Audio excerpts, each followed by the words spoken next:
So a lot of people have just finished dry January, where they're giving up something for the duration of the month, usually drink. For most people in society, alcohol is a massive part of anyone's life. So to give up for a month is usually quite a shock to the system, socially, physically, mentally, emotionally, because your body has become dependent on it. Your lifestyle is also part of that. You go to the pub, you do this because of drink, you do that because of drugs, you do this because of whatever you take, drink, drugs, caffeine. You give something up for a time period. And that got me thinking that you're giving this substance up because you recognize that it's bad for you. Alcohol, it's no great secret, will destroy your body, and usually leads to a lot of bad decisions, violence, drugs. But alcohol is prevalent in our culture, and we have to start working out, well, why is that the case? But getting back to the topic at hand, people have recognized that drink, like, you recognize something, which is why you decide you want to give it up, and you put a timestamp on it, so a month. And absolutely, it's commendable to give up anything that you habitually and routinely bring into your life.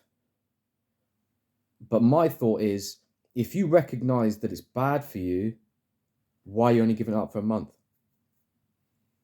That's my question. And then looks at why society brings these things about to humanity. Give this up for a month. Well, you're giving it up because it's bad. Otherwise, what's your reason for doing it? You're giving it up for a month because you'll mentally cleanse yourself, emotionally cleanse yourself, physically cleanse yourself. It's a challenge. And those are good thought processes as to why you do it. But ultimately, it always comes back to the source of it's bad for me, which is why I'm giving it up for a certain time period. But what are you going to do? You're just going to go back to it.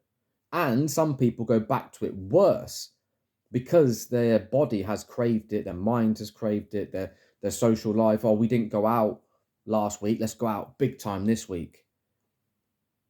And it's the same with diets as well. People give up a diet and then instantly revert back to what they were used to and kind of treat and reward themselves by having a worse diet. So people go on diets, it's well documented that they can be worse off in the long run than not even doing it in the first place. So your body is a biochemical, organic meat soup, and it runs in a certain way that society doesn't even allow you to understand. But we have these cultures, we have these substances that we take, and we give them up for a certain time period so we feel better about ourselves, we believe we've challenged ourselves, but ultimately the root cause is it's bad for me, which is why I'm giving it up. This is the fundamental point of what this video is about. If you recognize it's bad for you, what in your brain tells you to give it up for a month, 2 months, 3 months, give it a time period? Why don't you just give it up full stop? And that's my question. If you recognize it's bad, which you must do, or why are you doing it?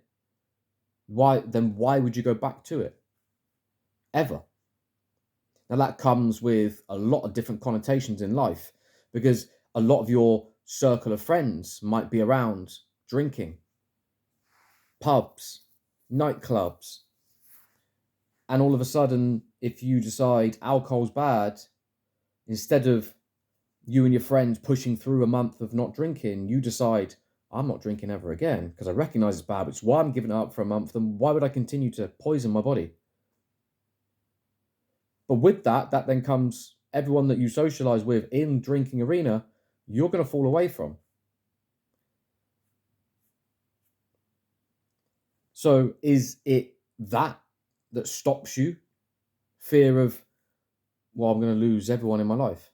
I'm not going to do this. I'm not going to go to the pub anymore. Everything that you think is your happiness, everything that's part of your structure of life, even taking breaks at work. What are you doing? But you have to recognize that what you're doing is actually a conditioning, because it makes no logical sense to inhale carcinogenic fumes. It doesn't. So where does it come from? That's what you need to address. Where does it come from that I do this? Same with alcohol. Same with anything you do. Same with any behavior, any thought. It comes from somewhere. You have to have learned it from somewhere.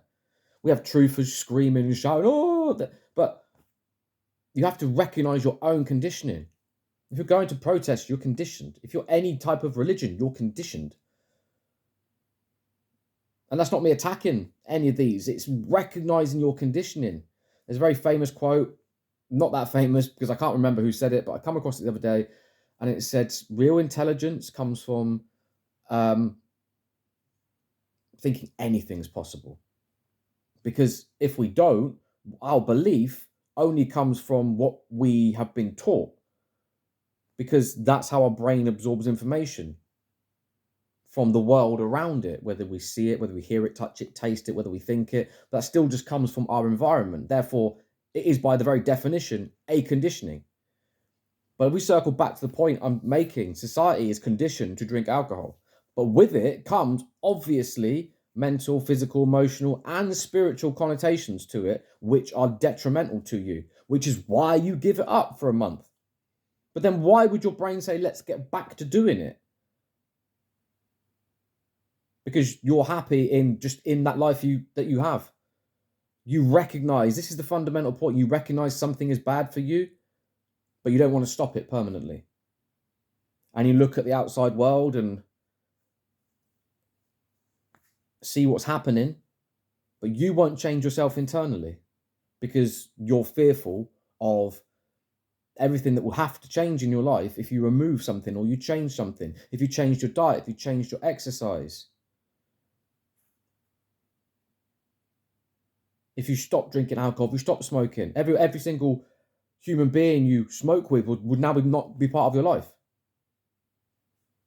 Because in time, believe me, even being around cigarette smoke, once you've given up, you won't want to do it. So you literally have to pull yourself away from those people. And spiritually, quantum mechanically, frequency, you would drift away from these people. So anyone who did dry January, I do take my hat off to give up something that is a fundamental part of your life. People will have had physical withdrawals from it. Your life would have changed. You didn't go to the pub, or you went out sober when your friends were drunk, and you can see reality differently. You gave up caffeine and now weren't alert during the day. You gave up smoking. You had you couldn't sleep properly. It takes motivation and strength to do that, absolutely. But recognizing that it's bad, which is why you gave it up, why would you go back to it? Because that's the life that you've been taught to live. Recognize that's the life you've been taught to live.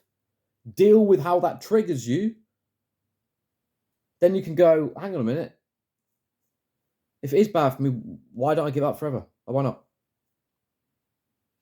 But where a lot of people in dry January diets would have given something up for a time period, they had issues with sleeping, with diet, with different changes in their life. And you were counting down the days. You were counting down the days. We've done a week. Rather than, this is bad for my body. This is bad for my mind. Once you understand your human body and the way it operates, this is bad for my spirit. Once you understand that side of things, I need to stop doing this. Then it becomes a gradual change. Recognize your conditioning. Recognize it's bad for you. Recognize that these people, these situations, your entire life, if you remove something from your life that is a part of it, then your whole life will change. There's different hours in a day that you deal with these. You go out drinking, you go out partying, you drink wine in the evening. You know that alcohol changes the way you think in your brain, which is why you drink it in the first place. Now you've decided I'm not having that anymore. So all the people, situation, thoughts, and feelings will have to change in your life and be replaced by something else. And most people don't think like that. To give something up for a time period is strong, but ultimately it comes from a core belief that it's bad for you. So why would you ever put a time scale on, I'm not going to do it for this amount of time? That I get the motivation. I get, oh, yeah, I'll do this, and some people might, but it's, something's bad. Why did you do it? And then your answers are addiction. Your answers are habit, routine, what it does to your sleep, what it does to your energy levels, what it does to your anxiety, what it does to your depression, what it does to every feeling and emotion. That's why you drink caffeine. That's why you drink alcohol. That's why you smoke nicotine. That's why you take antidepressants. That's why you take sleep medication. That's why people take cocaine. This is why psychedelics. It all changes how you think and feel in your head. Otherwise, you wouldn't do it. Because that's the whole point of it. Some things in society are deemed as not just legal, but part of your life. Alcohol destroys your liver, but it changes how you think in your head. So people just trade it off and actually don't even think about the trade-off, to be honest with you, until you go, oh, now I've got liver disease, and suddenly you're like, why did I do that? Because you wanted to change how you think in your head. And because it's part of culture and society. If you want to go and see your friends, you want to you drink. And it changes what you think and feel in your head. Same as what caffeine does, same as what cocaine does, same as psychedelics. But my point is, it's recognizing by drinking, by smoking, by snorting, you're changing what you think and feel in your head. But it comes with destruction to your human body, which is the only thing that carries you around.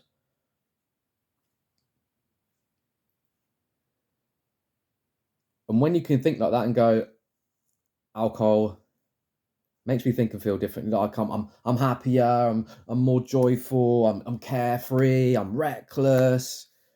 I'm just it's just because life's difficult. You know what? Fair one. But it comes with hangovers. Our bodies are going, what have you done to me? Which is why you feel like that. It will destroy your body. It will in turn destroy your mind. It will get you addicted to it. Addicted to destroying your body. Exactly the same. Addicted to destroying your body. Caffeine. Why do you think Costa and Starbucks are so big? People are, if you understand how caffeine works, yeah, take caffeine, absolutely. But it's recognize if you're belt feeding yourself coffee and you don't know what adenosine receptors are, then you need to learn about drink coffee, drink alcohol, smoke cigarettes, but you need to understand what it is you're doing.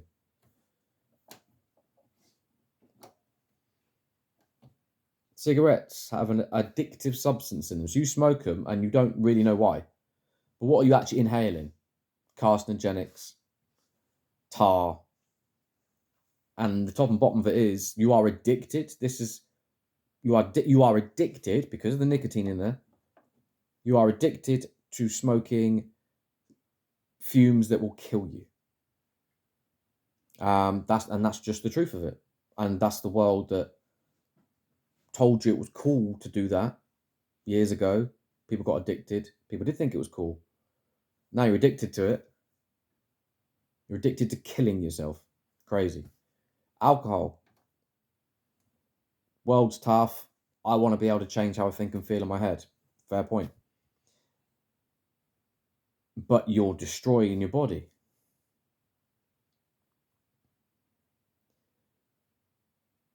And that goes for any substance. You have free will. Take what you want, do what you want, but understand what it is that you're doing. And if you're giving yourself a challenge of and give this up for a month because maybe you are addicted to it and you recognize that. Maybe you just want to change something. Maybe you want the challenge, and you know what? Fair enough. And that I doff my cap. But the core is, you know it's bad for you. You know it's destroying you. You've only got one body.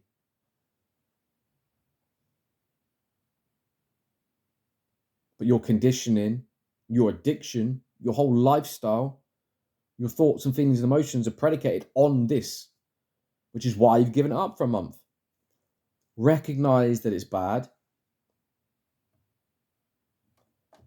and then just take baby steps to eradicate it from your life. Because ultimately, isn't that why you gave it up in the first place? Isn't that why you gave it up for a month? Because you realize it's bad for you in whatever way you realize it's bad for you. So why would you go back to it? You don't have to go cold turkey, right? 30 days, because that can actually be detrimental to you. Your body is used to a certain supply of food, water, sleep, everything. And then for you to go, haha, body, you can now live differently. That's going to affect your mood, your sleep, your emotions. And your body doesn't. You're giving up for a month. So you've now gone from your normal body to right now going to just completely do something different to it. But if your body's addicted or your body's used to it, understand how your body works. Going cold turkey, not really a good idea. Because what it will do is you've got time scale to it and you push towards the end and you go, big drink, dry January. And tell me people aren't doing that. Just getting absolutely sloshed now because he did dry January. That was more detrimental than just drinking normally through January.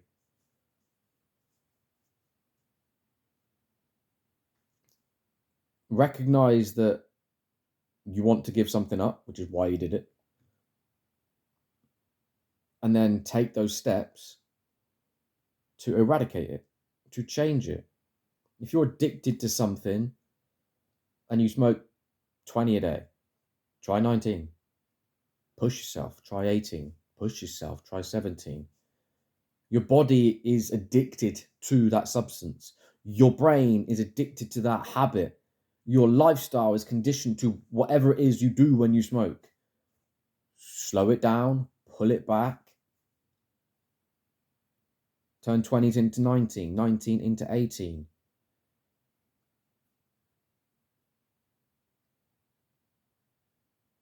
You go out every night in a month. Sorry, you go out every weekend in a month.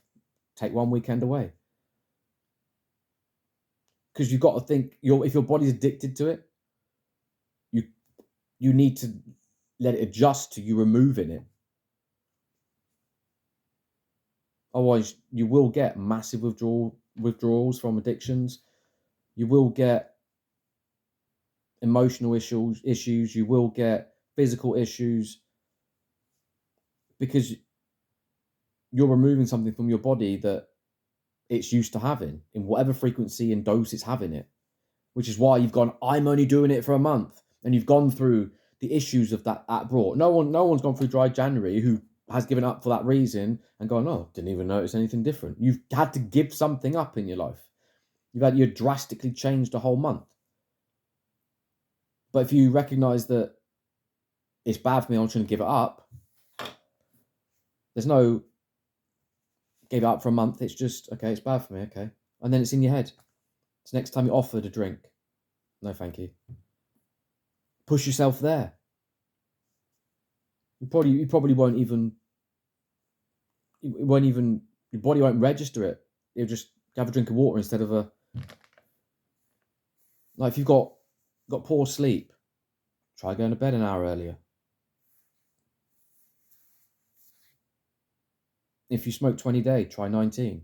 If you drink every night, make one night a week you don't drink.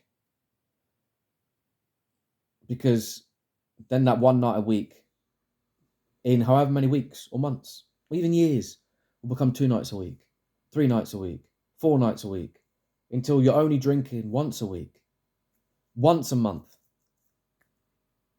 And your body's like, thank you for that, because I don't really want that poison in me. Now you just got to work out how to change how you think and feel in your head. Because that's what you were searching for in the alcohol, wasn't it? If you change how you think and feel in your head and your body's completely different, I assure you, the people that you coming on a night out? Well, no, I'm not going to come out on a night out because I don't drink alcohol.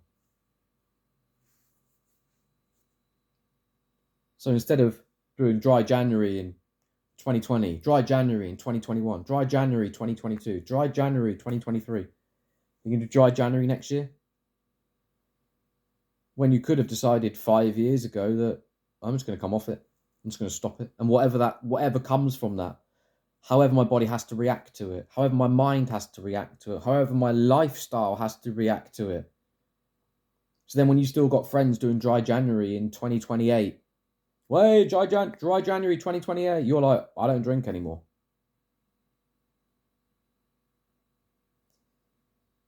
If you're stopping something for a month, you must understand that it's bad for you. Otherwise, why are you doing it? What's your thought process behind it? If your thought process, this is bad for me, so I'm going to give it up for a certain time period, cleanse myself, like motivate myself, that's fair enough. But you have to understand, I did it because it's bad for me. If it's bad for me, what excuse are you going to give yourself, no one else, as to why you continue to do it?